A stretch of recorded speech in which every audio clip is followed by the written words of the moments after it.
halkani waa Fan Academy. magacaygu waa Axmed Cabduqaadir Xuseen. waxaan ugu jirnaa barashada buugga loo yaqaano English 8 waliba standard 1 oo ah heerka koowaad ama buugga koowaad. lesson 13 casharka 13aad ayaynu maraynaa. casharkan ciwaankiisa waxa weeyaan doing words, erayada ficil samaynta.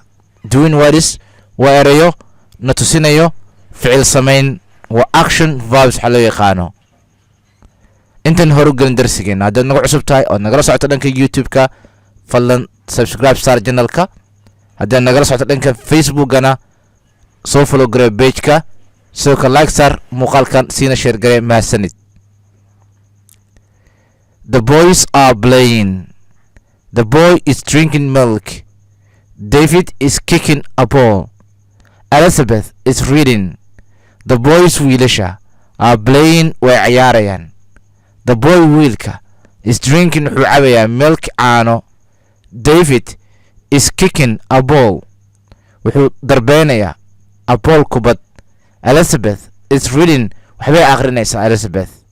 The boys wiilasha are playing way ciyaarayaan. The boy wiilka is drinking wuxuu cabayaa milk caano. David is kicking wuxuu haraantinaya laadaya darbeynaya a ball kubad ama banooni. Elizabeth is reading waxbay akhrinaysaa iyaduna.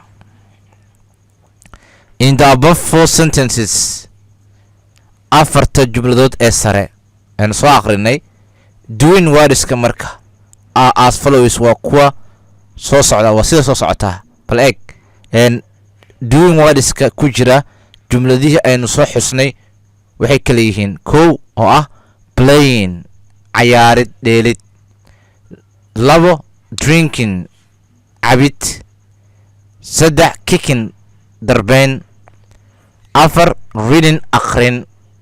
afartaas eray ayaa ah doing words.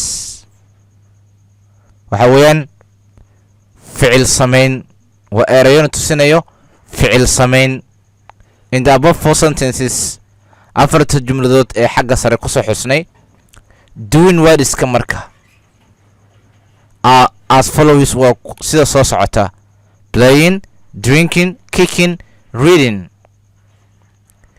To make doing words, si loo sameeyo doing words, you have to add ing. waa inaad raacisaa ing. To make doing words, si loo sameeyo in doing words action verbska, ficiladana tusinayo wax samaynta, ficil samaynta. You have to add, waa inaad ku dartaa ing. tusaale, play lagu daray ing waxay noqonaysaa playing, waa doing word weeyaan. play plus ing. drink plus ing waxay noqonaysaa drinking. kick haddii lagu daro ing waxay noqonaysaa kicking. read lagu daray ing reading ayay noqonaysaa. marka qaabkan ayaa loo sameeyaa doing wordska.